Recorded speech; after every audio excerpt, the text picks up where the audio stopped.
حضرات گرامی قدر، دیکھیے دنیا جو ہے وہ مختلف الخیال افراد سے بھری ہوئی ہے نا۔ لوگوں کے مزاج الگ ہیں اور لوگوں کے افکار الگ ہیں اور لوگوں کے خیالات الگ ہیں اور لوگوں کے احساسات الگ ہیں اور لوگوں کے محسوسات الگ ہیں، لوگوں کے نظریات الگ ہیں، لوگوں کے دلی کیفیات الگ ہیں، لوگوں کے مقصود الگ ہیں، لوگوں کے مطلوب الگ ہیں، لوگوں کے حاجات الگ ہیں، لوگوں کی کیفیت قلب الگ ہے۔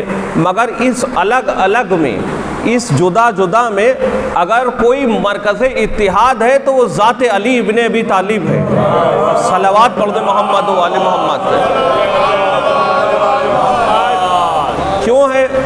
اس لیے کہ بھئی جو علم ہم کو جو ہے وہ در اہل بیت سے ملا ہے۔ لوگوں نے چاہا کہ امامت کو، وصایت کو، ولایت کو، خلافت کو، وزارت کو در اہل بیت سے کہیں اور لے جائیں۔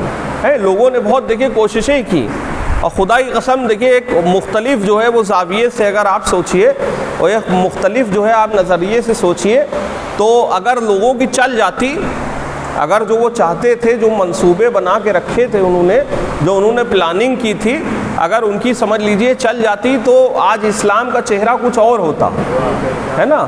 وہ جو جھوٹی حدیثوں کی جو فیکٹریاں جو ہیں شام میں کھلی ہوئی تھیں ہے نا، جو میڈ ان شام جو ہے وہ حدیثیں آ رہی تھیں اور مقصد کیا تھا کہ عظمت اہل بیت کو کم کرنا۔ اگر سوچئے آپ کہ ان کی چل جاتی تو کیا ہوتا؟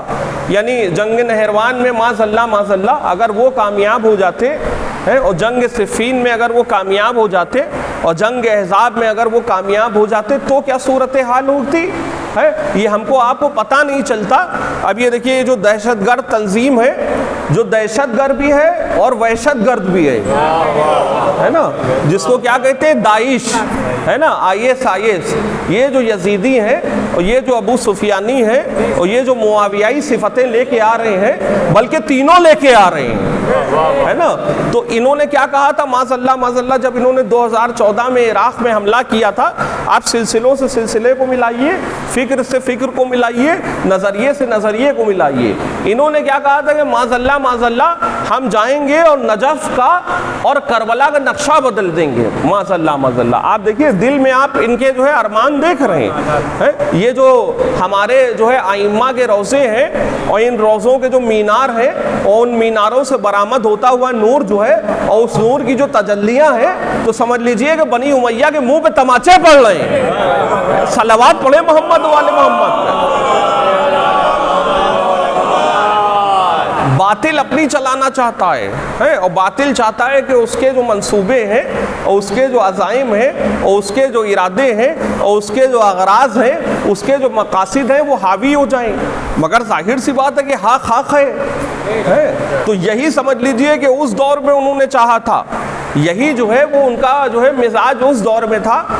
غدیر کا اعلان ہو چکا تھا، اس کے بعد جو ہے جو ایک صاحب آ گئے تھے غدیر کے اعلان کے بعد، جو پہلے صاحب تھے تو سمجھ لیجئے کہ جب ان کی پہلی باطل خلافت کا اعلان ہوا، یعنی صراحت قرآنی کے خلاف اور حدیث رسول کے خلاف جب ان کی پہلی خلافت کا اعلان ہوا تو ہمیں تاریخ بتاتی ہے اور انہی کی صاحبزادی سے جو ہے وہ روایت ہے اور ان کی صاحبزادی کا حال تو آپ دیکھ ہی رہے تھے بغض علی میں، بغض علی میں آپ ان کی کیفیت تو دیکھ ہی رہے تھے ہے نا۔ تو بہرحال اب یہ انہی کی صاحبزادی سے روایت ہے کہ وہ جو ہے کیفیت حال یہ تھی کہ پہلی تاریخ کو جب ان کا اعلان ہوا پہلی خلافت کا تو وہ صاحب جو ہے وہ رات بھر بستر پہ سو نہیں پائے، رات بھر بستر پہ جو ہے وہ تڑپتے رہے۔ تڑپتے تو خیر زندگی بھر رہتے تھے، غار میں بھی بلک کے رونے لگتے تھے۔ صلوات پڑھیں محمد و آل محمد پہ۔ تو صبح جب وہ جو ہے وہ اٹھے تو انہوں نے پہلا یہ کام کیا کہ 500 حدیثوں کو جلا دیا۔ 500 جو حدیثیں تھیں فضائل اہل بیت اطہار علیہ السلام کے سلسلے میں، ان حدیثوں کو انہوں نے جلا دیا۔ اچھا جو دوسرے صاحب تھے انہوں نے کیا کام کیا کہ جب ان کی جو ہے وہ باطل خلافت کا اعلان ہوا اور وہ جب برسر مسند خلافت آئے، لوگوں کی بنائی ہوئی خلافت الہیہ ہمیشہ علی کے پاس رہی ہے، علی کے پاس تھی علی کے پاس ہے اور پردہ غیب میں علی کے پاس قائم ہے۔ صلوات پڑھے محمد و آل محمد پہ۔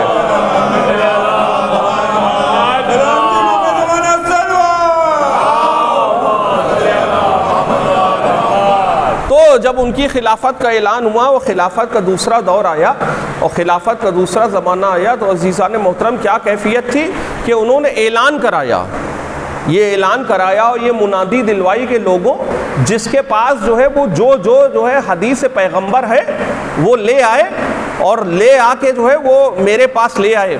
اب جب ساری حدیثیں سمجھ لیجئے کہ ان کے پاس اکٹھا ہو گئیں اور ان کے پاس جو ہے وہ یکجا ہو گئیں، تو انہوں نے باقاعدہ ان حدیثوں کو جلوا دیا۔ اب ان حدیثوں میں کیا تھا؟ ان حدیثوں میں تھے فضائل اہل بیت۔ آپ سوچئے کہ لوگوں نے جو ہے، اچھا پہلے صاحب نے بھی جلایا ہے اور دوسرے صاحب نے بھی جلایا، تو ان کو جو ہم جلاتے ہیں تو یوں ہی نہیں جلاتے ہیں۔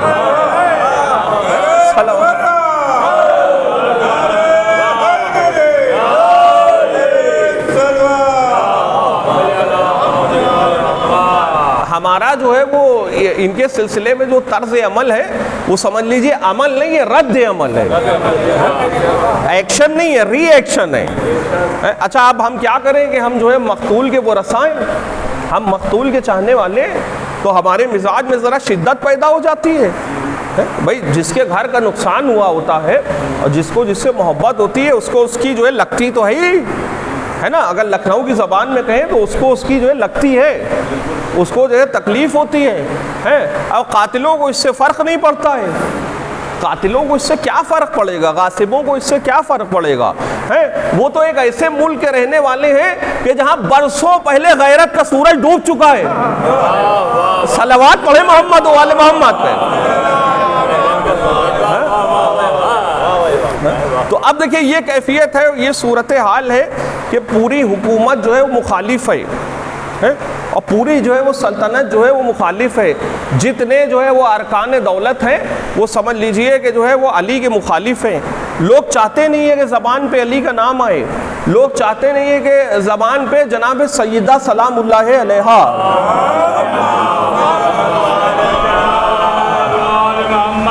آپ کا نام آئے۔ اہل سنت کے ایک بہت بڑے عالم دین تھے امام نسائی، ان کو جو ہے وہ اس جرم میں کہ وہ فضائل اہل بیت پڑھتے تھے، بھرے دربار میں ان کے ناخن جو ہے وہ کھینچے گئے۔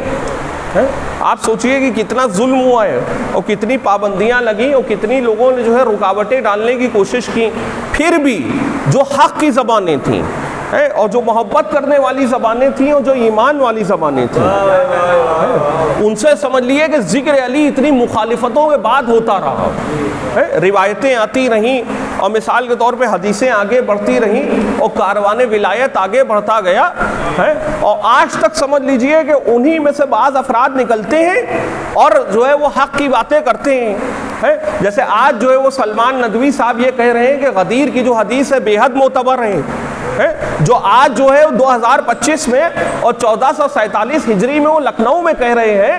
اب جو بھی حالات ہوں، جو بھی وجوہ ہوں، جس بھی بنیاد پہ وہ کہہ رہے ہیں، وہ سادات نے اپنے گلے کٹا کے بات کہی ہے، مگر کبھی کسی کا خوف نہیں کیا، کبھی کسی کا خطر نہیں کیا، کبھی کسی سے نہیں ڈرے، کبھی کسی سے نہیں گھبرائے۔ آپ دیکھیے جناب میثم تمار، آپ دیکھیے ہم پہ یہ بھی تو الزام ہے کہ ہم اصحاب کا ذکر نہیں کرتے۔ اگر ہم اصحاب کا ذکر نہیں کریں گے تو کرے گا کون؟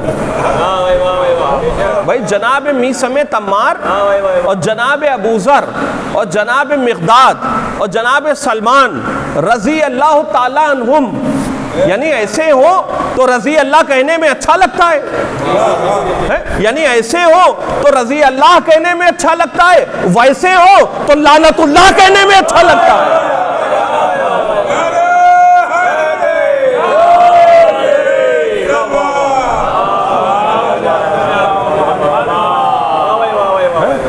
آپ دیکھیں کیا طرز عمل ہے جناب میثم تمار کا، کہ جو ہے اب دیکھیں ہمارے یہاں مجلس ہوتی ہے، ہمارے یہاں مجلس ہوتی ہے، محفل ہوتی ہے اور مقاصدہ ہوتا ہے اور مودت کی بزمیں سجتی ہیں اور بہار عزا کا جو ہے سمجھ لیجئے موسم ہے، ماتمی انجمنیں جو ہے ایک عزا خانے سے دوسرے عزا خانے میں جاتی ہیں اور جو ہے وہ ساری کیفیتیں جو ہے وہ ہمارے آپ کے سامنے ہوتی ہیں، تو کیا کیفیت ہوتی ہے؟ دیکھیے آپ حضرات میری طرف متوجہ رہیے، تو کیا کیفیت ہوتی ہے اور کیا صورتحال ہوتی ہے؟ آج دیکھیے مجلس کرنا بہت آسان ہے، آج فرش عذاب بچھانا اور آج مولا کا ماتم کرنا جو ہے وہ کتنا آسان ہے، مگر آپ دیکھیے کل کے زمانے کو یاد کریے، کل کا زمانہ یہ تھا کہ چاروں طرف جو ہے بات مخالف چل رہی تھی، ہے نا، یعنی حکومت، ارکان دولت، ارکان سلطنت سب آپ کے مخالف تھے، تو ان افراد کو سلام کریے کہ انہوں نے محبت اہل بیت کے چراغ کو بجھنے نہیں دیا،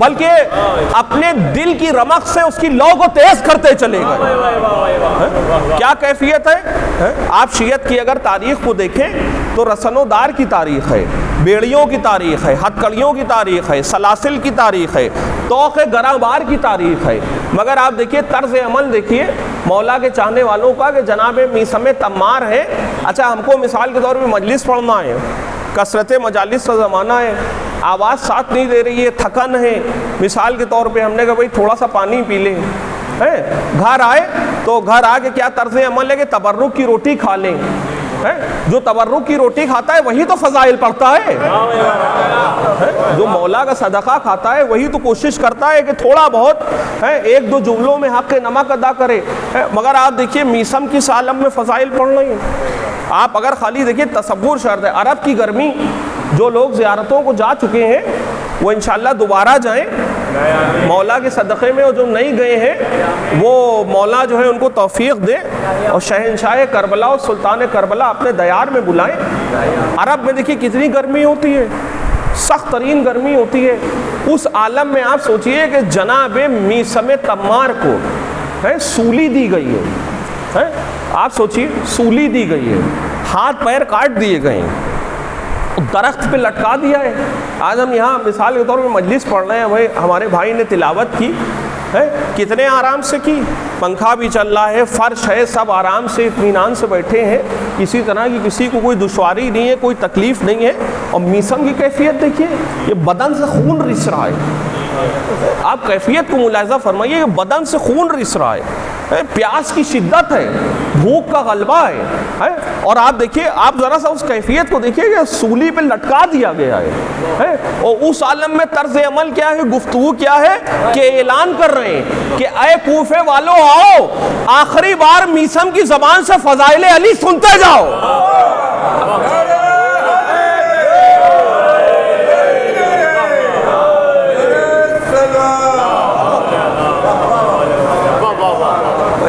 ایسے لوگ، اور خدا کی قسم میں آپ سے کیا عرض کروں، وہ مرتبہ ہے جناب میثم تمار کا کہ آپ دیکھیے مولا کو اتنا چاہتے ہیں، مولا سے اتنی محبت کرتے ہیں۔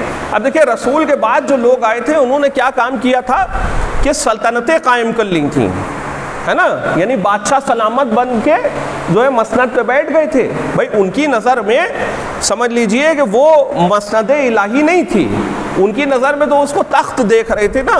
اب مثال دے دوں تاکہ نوجوانوں کے ذہن میں جو ہے بات جو ہے واضح ہو جائے اور روشن ہو جائے۔ یزید کے باپ کا بھی باپ، ارے اگر لکھنؤ میں جملوں کو نہیں سمجھا جائے گا تو کہاں سمجھا جائے گا؟ یزید کے باپ کا بھی باپ، جب فتح مکہ کا موقع تھا تو اس وقت ہمیں جو تاریخ یہ بتاتی ہے کہ پیغمبر کے چچا جناب عباس ابن عبد المطلب رضی اللہ تعالیٰ عنہ، آپ جو ہے وہ ابو سفیان کے ساتھ جو ہے ایک پہاڑ پہ موجود تھے، تو ابو سفیان نے جب جو ہے وہ پہاڑ سے نیچے کی طرف دیکھا تو دیکھا کہ تمام جو ہے وہ خیمے ہیں اصحاب رسول کے، اور رسول کے خیمے ہیں، ان خیموں سے روشنی آ رہی ہے۔ اسے محسوس ہوا کہ یہ جو ہے وہ سلسلہ جو ہے وہ بہت طویل سلسلہ ہے، تو اس نے جو ہے وہ جناب عباس ابن عبد المطلب سے ایک جملہ کہا۔ میں وضاحت کر رہا ہوں کہ حکومت کیا ہے اور جو ہے خلافت کیا ہے، الہی خلافت کیا ہے۔ تو وہ جناب عباس ابن عبد المطلب سے کہنے لگا، ابو سفیان کہ تمہارے بھتیجے نے معاذ اللہ تمہارے بھتیجے نے تو بہت بڑی حکومت بنا لی ہے، آپ غور کر رہے ہیں بنی امیہ کا ابتدا سے نظریہ کیا ہے؟ کہا تمہارے بھتیجے نے تو بہت بڑی حکومت بنا لی ہے. تو جناب عباس نے اس کی پشت پر 2 ہاتھ مارے, کہا کمبخت بدبخت, جسے تو حکومت سمجھ رہا ہے وہ حکومت نہیں ہے, اللہ کی دی ہوئی نبوت ہے.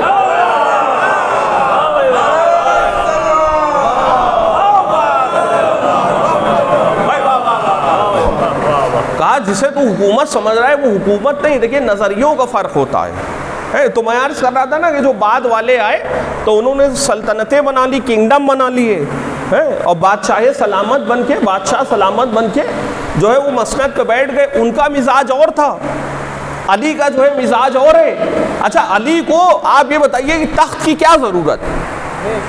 علی کو تخت کی, جاہ و حشم کی, لشکر کی, قوت کی, طاقت کی, زرہ کی, تلوار کی, افواج کی, اس کی کیا ضرورت ہے؟ علی تو ہر حال میں علی ہے.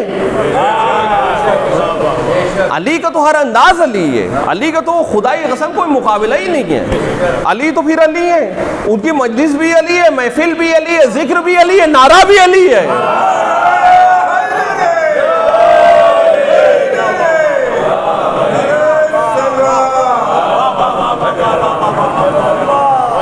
کیفیت ہی مختلف ہے. اور میثم کی آپ بے تکلفی دیکھیے, میثم کی آپ بے تکلفی دیکھیے کہ جناب میثم تمار کیا کہہ رہے ہیں؟ کہہ رہے ہیں یا علی آپ میری دکان میں بیٹھ جائیے. اچھا جیسے وہ کہہ رہے ہیں ویسے وہ بیٹھ بھی گئے. آپ سادگی دیکھیے, کوئی کسی بادشاہ سے کہہ سکتا ہے, کوئی کسی وزیر سے کہہ سکتا ہے. ارے وہ تو چھوڑ دیجیے, آج کل تو حالات یہ ہیں کہ کوئی کسی سبھاسد سے بھی یہ نہیں کہہ پائے گا. جو 5 سال کے لیے بنتے ہیں پھر گر جاتے ہیں. اچھا ہم ایسی سرکار میں رہنا ہی نہیں پسند کرتے جو گر جائے. ارے ہمیں تو ایسی سرکار پسند ہے کہ جو گرے نہ بلکہ گرتے ہوں کو سہارا دے دے. صلوات پڑھ دے محمد و آل محمد. تو آپ دیکھیے کیا کیفیت ہے. جناب میثم سے کہا, جناب میثم نے کہا مولائے کائنات سے کہ یا علی آپ ہماری دکان میں بیٹھ جائیے. بے تکلفی دیکھیے, تعلقات دیکھیے, روابط دیکھیے, خصوصیت دیکھیے.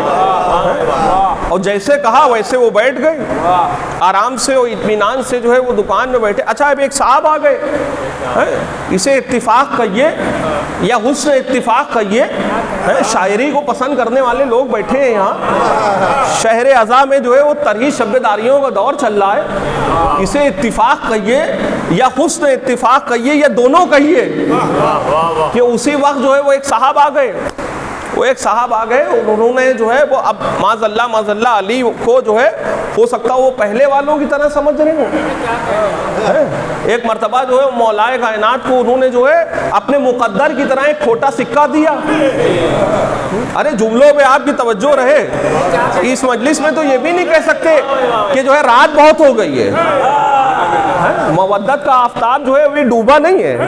یہ آفتاب جو علی سے اجازت لے کے جاتا ہے مغرب کی طرف, یہ ابھی ڈوبا نہیں ہے. تو اب کیا کیفیت ہے؟ انہوں نے جو ہے اپنے مقدر کی طرح ایک کھوٹا سکہ دیا علی کو.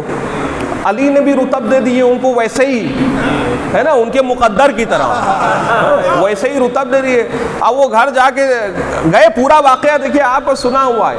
وہ گھر گئے اور اس کے بعد جب انہوں نے رتبوں کو دیکھا اور کھجوروں کو دیکھا تو پریشان ہو گئے اور مولا کے پاس آئے اور شکایت کرنے لگے, کہنے لگے یا علی آپ نے یہ کیسے رتب دے دیے ہیں؟ تو مولا نے بھی کہا کہ تم نے کیسا سکہ دے دیا.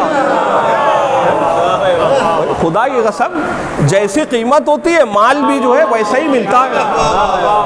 تو آپ دیکھیے کیا کیفیت ہے. مرتبہ جناب میثم تمار کا ایسا ہے, اور میں نوجوانوں کی خدمت میں یہ بات پیش کر رہا ہوں خصوصاً کہ علی جو ہے وہ سمجھ لیجئے, علی جناب میثم کو کوفے میں تلاش کر رہے ہیں, کہہ رہے ہیں اینا میثم, اینا میثم, اینا میثم. آپ نے غور کیا, علی تلاش کر رہے ہیں. ارے زمانہ علی کو تلاش کر رہا ہے. زمانہ, یہ کائنات, یہ سیارے, یہ ہوائیں, یہ شعاعیں, یہ فضائیں, یہ گردشیں لین و نہار سب تو علی کو ڈھونڈ رہی ہیں. یہ آفتاب کا جو ہے وہ طلوع ہونا اور پھر غروب ہونا, اور یہ چاند کا طلوع ہونا, اور حتیٰ کل ارجون القدیم ہونا, ہے نا, یعنی کھجور کی ایک مہین سی شاخ ہونا, یہ سب علی کو تو تلاش کر رہے ہیں. بقول شاعر کے, بقول جناب کاظم جرولی صاحب کے, کہ جناب کاظم جرولی صاحب نے دیکھیے کیا بہترین شعر کہا, ایک صلوات پڑھ دے محمد و آل محمد.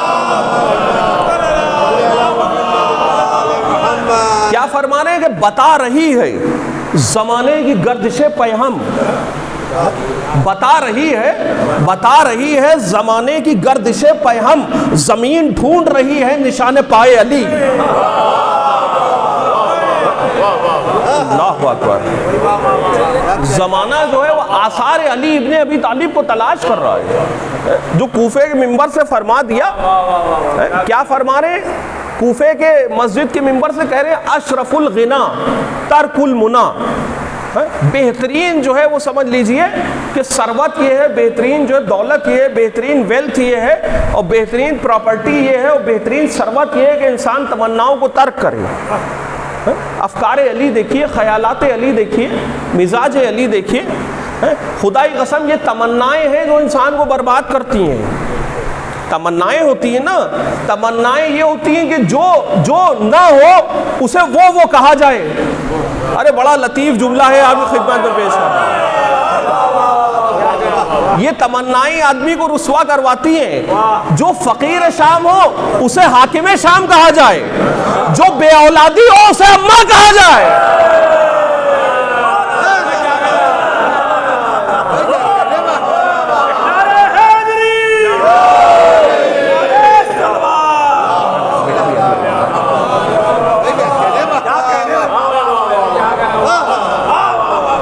کچھ دیکھیے آواز گرفتہ ہو رہی تھی, کچھ طبیعت جو ہے وہ ناساز ہو رہی تھی, اور جو ہے وہ مولا کا کرم یہ ہے کہ ہمارے آپ کے ساتھ معاملہ یہ ہوتا ہے کہ فرش اعضاء پہ آ کے ہم لوگوں کی طبیعت ٹھیک ہو جاتی ہے, اور بعض افراد کی خراب ہو جاتی ہے. بعض افراد ایسے ہوتے ہیں کہ وہ ذکر دیکھ کے سمجھ لیجئے کہ ان کا چہرہ جو ہے مزید بگڑ جاتا ہے, اور یہی مزید زیادہ مزید ہو جاتا ہے تو یزید بن جاتا ہے. تو یہ سارے کیفیات ہیں اور یہ سارے معاملات ہیں. بہرحال میں نے عرض کیا تھا کہ دیکھیے یہ علی کا جو ہے ذکر ہے جو مجلس کی زینت بنا ہوا ہے. اور دیکھیے مختلف لوگ جو ہیں وہ مختلف جو ہے لوگوں کے مزاج ہیں. آج کل تو سمجھ لیجئے کہ فضائل پڑھنے والے اور مناظرہ پڑھنے والے اقلیت میں آ گئے ہیں. حالات آپ دیکھیے ہے نا, یعنی بعض افراد کا جو ہے مزاج یہ ہے, ان کی کیفیت یہ ہے کہ ان کا مقصد یہ ہے کہ معاذ اللہ جو ہے مجلس کو سیمینار بنا دیں. یعنی ان کا جو موضوع مجلس ہوتا ہے وہ انہی کی طرح عجیب و غریب ہوتا ہے, انہی کی طرح عجیب و غریب ہوتا ہے. خدا کی قسم ایسا محسوس ہوتا ہے کہ فضائل پڑھنے کا کوئی ارادہ ہی نہیں ہے. مسائل زیادہ پڑھتے ہیں اور فضائل کم پڑھتے ہیں. بعض افراد ہمارے یہاں دیکھیں جو مجلس ہوتی ہے مولا حسین علیہ السلام کی, وہ مرثیے کے سائے میں ہوتی ہے. شہر لکھنؤ میں جو مجلس ہو رہی ہے یہ سمجھ لیجئے کہ یہ شہر وہ شہر ہے کہ جہاں انیسیت بھی بھرپور ہے اور دبیریت بھی بھرپور ہے.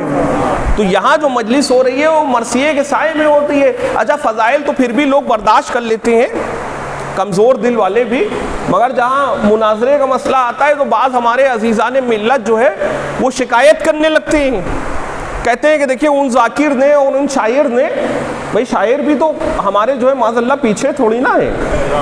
جناب جرار اکبر آبادی صاحب نے کیا کہا تھا, غنچہ مظلومیہ کے جو شاعر ہیں کہ صرف شیعان علی مورد الزام ہوئے, صرف شیعان علی مورد الزام ہوئے, ورنہ کس قوم میں ظالم پہ تبرہ نہ ہوا. مگر اب جب مناظرہ پڑھا جاتا ہے تو بعض افراد کیا کہتے ہیں, آپ دیکھیں بعض افراد جب مناظرہ پڑھا جاتا ہے تو کہتے ہیں کہ صاحب انہوں نے بہت سخت کہہ دی. تو بھائی ایسا تو ہے نہیں کہ کوئی اپنی طرف سے کہہ رہا ہے بھائی. اور دیکھیں لوگ, اچھا وہ بعض افراد کہتے ہیں کہ وہ مجلس جو ہے وہ تبرعی پڑھیے گا. ہمیں آج تک نہ سمجھ میں آیا کہ یہ تبرعی مجلس کیا ہے. بھائی سمجھ ہی میں نہیں آیا کہ تبرعی مجلس کیا ہوتی ہے. بھائی تبرعی مجلس پڑھیے گا مطلب کیا کہ ہم آمدن پڑھ رہے ہیں. بھائی جو تاریخ ہے وہ پڑھے دے رہے ہیں. بھائی کوئی اپنے گھر سے لے کے تو آ نہیں رہے. اب تاریخ نے جس کو فرار کہا ہے ہم فرار کہے دے رہے ہیں, جس کو جرار کہا ہے اس کو جرار کہے دے رہے ہیں.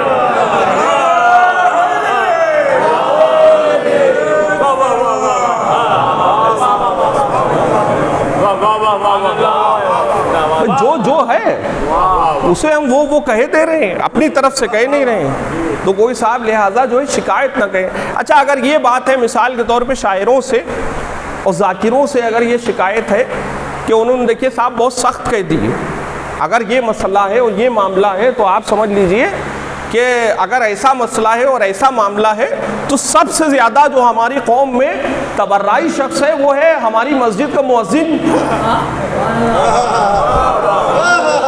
جو ہماری مسجد کا مؤذن ہے اس سے زیادہ تبرعی کوئی نہیں ہے۔ سمجھ لیجئے کہ اس کی اذان میں روز نویں ربیع الاول ہوتی ہے۔ اچھا میں نے بات تو کہہ دی، مگر جو سسٹم یہ ہے کہ اگر کوئی جو ہے کوئی دعویٰ کر رہا ہے تو اس کے سپورٹ میں دلیل بھی لانا ضروری ہے نا۔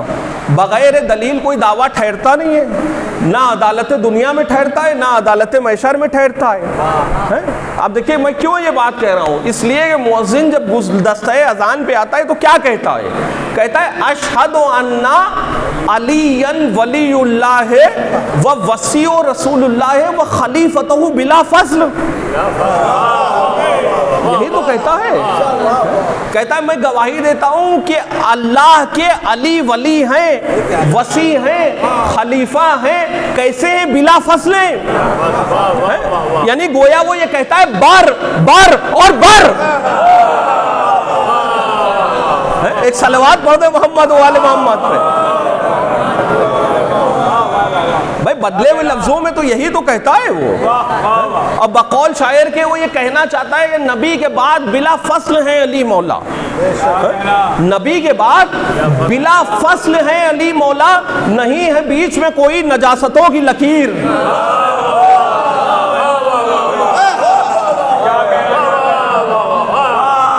ایک صلوات پڑھ دے محمد و آل محمد۔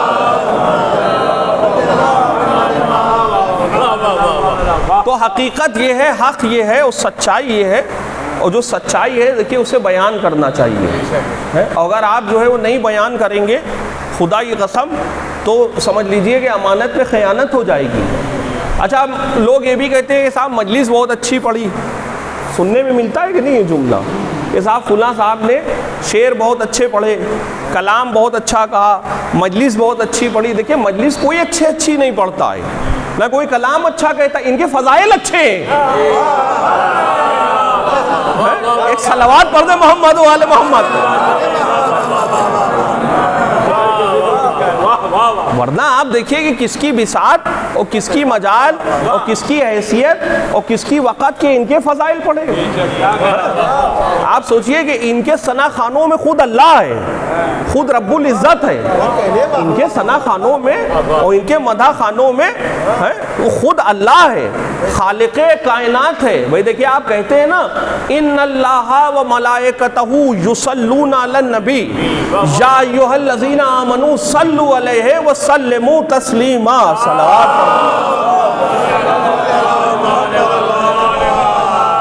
دیکھیے قرآن سے ثابت ہے اللہ جو ہے عرش پہ دو کام کر رہا ہے، نہ وہ نماز پڑھ رہا ہے، معاذ اللہ وہ اپنی عبادت خود کرے گا، نہ وہ نماز پڑھ رہا ہے، نہ وہ روزہ رکھ رہا ہے، نہ وہ کہیں حج کو جا رہا ہے، نہ وہ خمس ادا کر رہا ہے، نہ وہ زکوٰۃ کر رہا ہے، وہ دو کام کر رہا ہے۔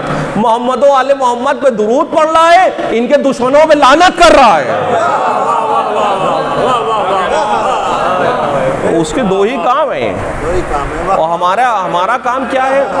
ہم اس کو مانتے ہیں، اس کو محترم مانتے ہیں، اس کو اچھا مانتے ہیں، اس کو بہتر مانتے ہیں، اس کو تقال کا مانتے ہیں، اس کو ٹھیک ٹھاک مانتے ہیں، جس کے مزاج میں جو ہے کجروی نہ ہو۔ اس لیے کہ ہم نے جو ہے قرآن میں پڑھا ہے یاسین والقرآن الحکیم انک لمن المرسلین، میرے نبی بے شک آپ مرسلین میں سے ہیں، علی صراط مستقیم۔ اور آپ اب دیکھیں بڑی لطیف بات آپ کی خدمت میں پیش کر رہا ہوں، یہیں سے گفتگو ختم ہے۔ کیا کہا جا رہا ہے؟ انک لمن المرسلین علی صراط مستقیم، میرے حبیب آپ صراط مستقیم پہ ہیں۔ اچھا انصاف سے بتائیے جب ہمارے نبی صراط مستقیم پہ ہیں تو وارث بھی تو صراط مستقیم پہ ہوگا، وارث کا بھی تو صراط مستقیم پہ ہونا ضروری ہے۔ اور وارث معاذ اللہ ایسا تو ہوگا نہیں کہ جو ممبر پہ آئے وہ کہے کہ اگر میں ممبر پہ ٹیڑھا ہو جاؤں تو مجھے سیدھا کر دینا، ایسا شخص تو ہوگا نہیں. اور خدا کی قسم اگر اہل لکھنؤ ہوتے, وہ تو کہیے اہل لکھنؤ نہیں تھے وہاں. لکھنؤ جو ہے وہ شاعری کا اور ذاکری کا اور خطابت کا اور انجمن ناری کا مرکز ہے. اہل لکھنؤ ہوتے تو ہاتھوں کو جوڑ کے کہتے کہ ارے آپ کو کون سیدھا کر سکتا ہے, آپ کو تو اللہ نے وہاں سے ٹیڑھا بنا کے بھیجا ہے. صلوات پڑھ دے محمد و آل محمد نے. تو بہر کیف یہ صورتحال ہے عزیزان محترم, اور یہ کیفیت ہے جو میں نے آپ کی خدمت میں عرض کی کہ جو ہے وہ دین جو ہے وہ قربانیوں سے آگے بڑھا ہے, دین جو ہے وہ محنتوں سے آگے بڑھا ہے, اور دین جو ہے مشقتوں سے آگے بڑھا ہے. اور اگر ہمارے سمجھ لیجئے کہ محمد و آل محمد کے سچے چاہنے والے نہ ہوتے ہیں تو دین کی آج آپ جو تجلیاں دیکھ رہے ہیں اور جو یہ رونقیں دیکھ رہے ہیں اور یہ جو بہاریں دیکھ رہے ہیں اور یہ جو ارتقاء کے منزلوں کو ہمارا دین طے کر رہا ہے, یہ کرم ہے بعد محمد و آل محمد علیہ السلام کے. یہ کرم ہے ان افراد کا اور ان اشخاص کا کہ جنہوں نے کبھی بھی جو ہے محبت اہل بیت کے دامن کو نہیں چھوڑا, سخت سے سخت حالات میں نہیں چھوڑا, مشکل سے مشکل دور میں نہیں چھوڑا.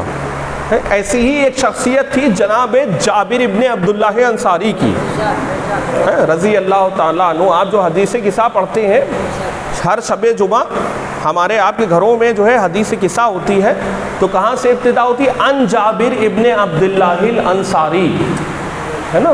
تو آپ کا جو ہے بہت بڑا شرف ہے اور آپ کا جو ہے بہت بڑا مرتبہ ہے, اور آپ کی جو ہے بہت بڑی جو ہے سمجھ لیجیے عظمت ہے. کیا عظمت ہے؟ اتنی عظمت ہے کہ ہمارے اور آپ کے آخری رسول احمد مصطفیٰ محمد مصطفیٰ صلی اللہ علیہ وآلہ وسلم آپ سے کہہ رہے ہیں کہ جابر ہمارے 5ویں وارث کو امام محمد باقر علیہ السلام کو ہمارا سلام کہنا ہو. آپ سوچئے, دیکھیں صحابی ہو تو اس درجے پہ ہو کہ جب رسول نے فرما دیا کہ محمد باقر کو ہمارا سلام کہنا ہے, تو اتنا تو سمجھ گئے جابر کہ ہمیں جو ہے اتنی طولانی حیات ملے گی کہ ہم 5ویں امام علیہ السلام کو وجہ اقدس دیکھیں گے. تو صحابی ایسا ہوتا ہے کہ جسے رسول کی بات پہ یقین ہوتا ہے, ایسا نہیں ہوتا ہے کہ بات بات پہ خواتین کی طرح شک کرے.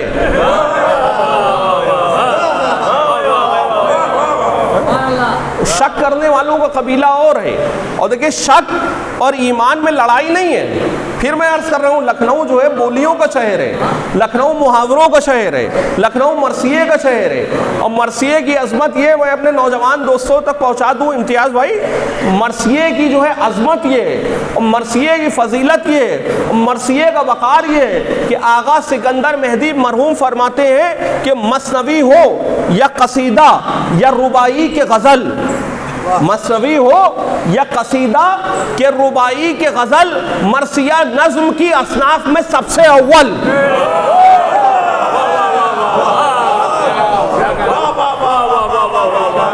یہ ہے مرثیہ سمجھ لیجئے.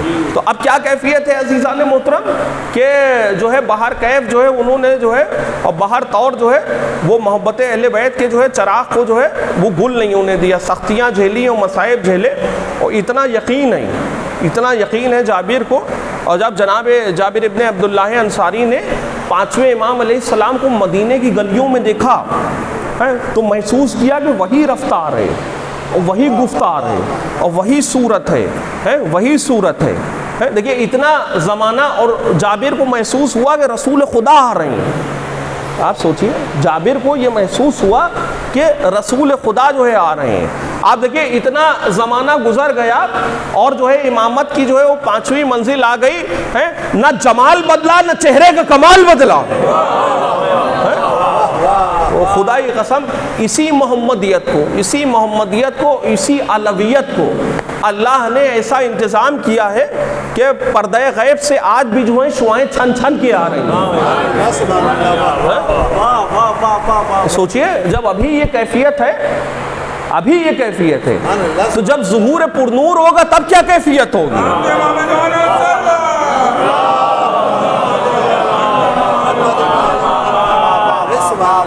بس میں نے بات کو تمام کیا. تازہ بہار آئے گی شاخ نماز میں, تازہ بہار آئے گی شاخ نماز میں, پیشانیوں پر پھول کھلانے وہ آئے گا. تازہ بہار آئے گی شاخ نماز میں، پیشانیوں پر پھول کھلانے وہ آئے گا، اور تجھ پر قدم جما کے مصلی بچھائے گا، پانی تیرا غرور مٹانے وہ آئے گا. سلامتی امام زمانہ، بلند صلوات پڑھے محمد.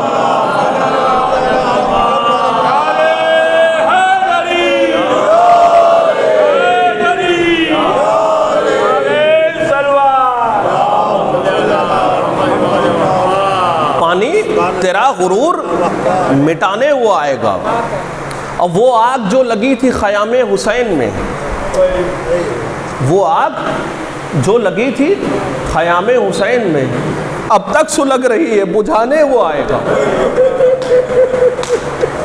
اللہ اکبر. ہمارے اور آپ کے جو ہے وہ آخری امام کون ہے؟ منتقم خون حسین. اور حسین کون ہے؟ حسین وہ ہے کہ فقط نام لے دیجئے، نام، کچھ پڑھنے کی ضرورت نہیں ہے. آنکھوں سے آنسوؤں کی سلسبیل جاری ہوتی. اللہ اکبر. کیا کیفیت ہے عزیزان محترم، ہے نا؟ آپ نے سرکار سید الشہداء کا چہلم منا لیا، 72 کا آپ نے چہلم منا لیا، اور یہ سمجھ لیجئے کہ سفر کی 23ویں تاریخ ہے. اب ہم رخصت عزا کے بے حد قریب ہو گئے ہیں. اب وہ زمانہ آنے والا ہے کہ اب جو مجلسیں ہوں گی ربیع الاول کے آخری ایام میں، وہ وداعی مجلسیں ہوں گی. صورتحال ہے، میں نے جناب جابر ابن عبداللہ انصاری کا ذکر کیا. جناب جابر ابن عبداللہ انصاری سختیوں کا دور تھا اور مصیبتوں کا دور تھا، اور کیفیت یہ تھی عزیزان محترم کہ جو ہے وہ کوفے میں سخت پہرا تھا. آپ جو ہے رسول کے بزرگ صحابی تھے. آپ نے ارادہ کیا، جب سے سنا تھا کہ فرزند رسول کو جو ہے میدان کربلا میں تڑپا تڑپا کے مارا گیا، جابر جو ہے وہ سمجھ لیجئے کہ اشتیاق زیارت قبر حسین میں مضطرب تھے، تڑپ رہے تھے. اس لیے کہ جابر نے حسین کو گودیوں میں کھلایا ہے نا. جابر تڑپ رہے تھے اور جابر پریشان ہو رہے تھے عزیزان محترم. کیا کیفیت ہے. اور انہی آنسوؤں کے ساتھ عزیزان محترم دعا کریے کہ ہمارے شانو بھائی کی والدہ کو چوتھے امام زین العابدین علیہ السلام جو ہے وہ شفائے کامل عطا کرے. اور شاعر اہل بیت جناب حسن فراز صاحب بھی علیل ہیں، ان کے لیے بھی آپ حضرات دعا کریں کہ چوتھے آمین ان کو شفائے کامل عطا کریں. تو کیا کیفیت ہے کہ جابر جو ہے وہ تڑپ رہے ہیں، پریشان ہو رہے ہیں، مضطرب ہو رہے ہیں، اور پہرا سخت ہے. بہرحال جناب جابر ابن عبداللہ انصاری نے قصد زیارت کیا، ایک شخص کو ساتھ لیا، اور آپ سوئے کربلا جو ہے وہ روانہ ہوئے. اور ادھر کیا کیفیت ہے عزیزان محترم کہ شام میں جو ہے رہائی کا حکم آیا. جب رہائی کا حکم آیا تو شام کے قید خانوں میں بیویاں آئیں تاکہ جناب زینب کبریٰ سلام اللہ علیہا کو ان کے بھائی کا پرسہ دیں، اور سروں کی آمد کا سلسلہ شروع ہوا. اچھا، ہم آپ مصائب بیان کرتے ہیں اور سن کے اور یاد کر کے اور مرثیوں میں پڑھ کے اور علماء سے سن کے روتے ہیں. وہاں کیا کیفیت تھی عزیزان محترم کہ فقط ایک جملہ کہا جاتا تھا. یعنی جب جناب علی اصغر کا سر آیا تو بیویوں نے فقط یہ کہا کہ واہ علی اصغرا، کچھ مصائب نہیں پڑھے گئے. اور بیویوں کے جو ہے وہ ذہن میں وہ تیرے سے شعبہ کا منظر آ گیا. سب بیویاں بلک کے رونے لگیں اور تڑپ کے رونے لگیں. اللہ اکبر. کیا کیفیت ہے کہ جب جناب علی اکبر کا سر آیا تو بیویوں نے کچھ مصائب نہیں پڑھے، فقط یہ کہا کہ واہ علی اکبرا. جب قاسم ابن حسن کا سر آیا تو بیویاں فقط یہ کہتی تھی واہ قاسمہ. جب مولا عباس کا سر آیا تو کیا کیفیت تھی عزیزان محترم کہ بیویاں تڑپ کے کہنے لگی واہ عباسا. نہر کے کنارے شانے کٹنے کا منظر جو ہے وہ سب کے جو ہے ذہنوں میں تازہ ہو گیا اور بیویاں تڑپ کے رونے لگی. اب دیکھیں 3 دن جو ہے وہ ماتم ہوا اور 3 دن جو ہے وہ بیویوں نے پرسہ قبول کیا. اس کے بعد یہ قافلہ شام سے روانہ ہوا.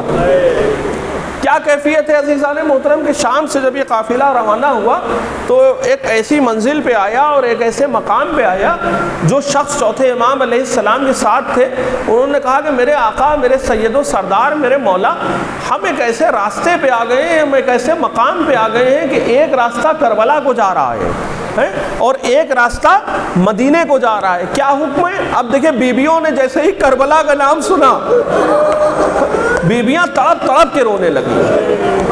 اب کیا صورتحال ہے عزیزان محترم کہ چوتھے امام علیہ السلام نے فرمایا کہ دیکھو اے میرے بھائی، میں اپنی پھوپھی سے پوچھ کے بتاتا ہوں۔ چوتھے امام جناب زینب کبریٰ سلام اللہ علیہا کے قریب آئے اور کہا کہ پھوپھی اماں، ہم ایک ایسی منزل پہ آ گئے کہ ایک راستہ کربلا کو جا رہا ہے اور ایک راستہ مدینے کو جا رہا ہے، آپ بتائیے کیا حکم ہے؟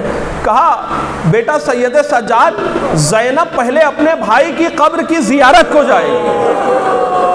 اللہ اکبر، لیجئے یہ قافلہ چلا آنکھوں میں قتل گاہ کے منظر لیے ہوئے، قلب و جگر میں داغ 72 لیے ہوئے، یہ قافلہ جو ہے وہ سوئے کربلا روانہ ہوا۔ اللہ اکبر۔ وہاں دیکھیں تاریخ بتاتی ہے کہ تاریخ زیارت کے پہلے زائر جناب جابر ابن عبداللہ انصاری جو ہے کربلا میں موجود ہیں اور آقا حسین کی قبر سے لپٹ لپٹ کے رو رہے ہیں۔ اب کیا کیفیت ہے عزیزان محترم کہ جناب جابر ابن عبداللہ انصاری نے جیسے ہی کسی قافلے کی آمد کی آواز سنی، احتراماً اس جگہ سے ہٹ گئے، اس لیے کہ جابر کو ساری بشارتیں پہلے ہی سے مل چکی تھی کہ جابر تم پہلے حسین کی قبر کے زائر ہوگے اور جابر دیکھو اس وقت وہ قافلہ آئے گا اور جابر تم احتراماً دور چلے جانا۔ اللہ اکبر۔ اللہ رے بنی ہاشم کی بیویوں کے پردے کا احترام، کیا کیفیت ہے عزیزان محترم کہ جناب جابر ابن عبداللہ انصاری قبر حسین سے دور چلے گئے۔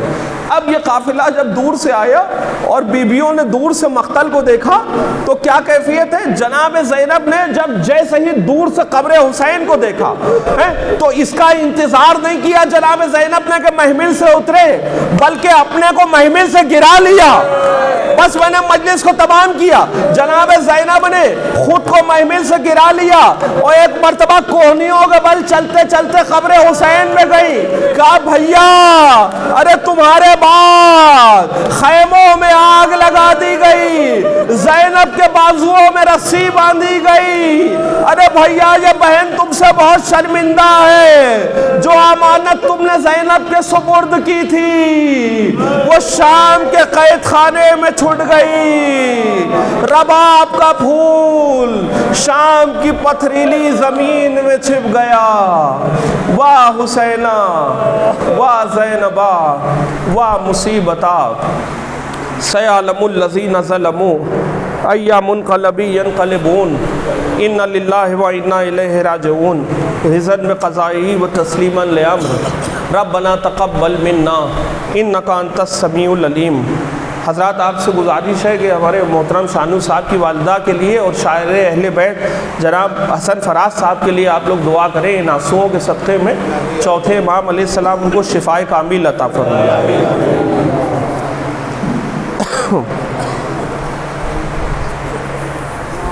جی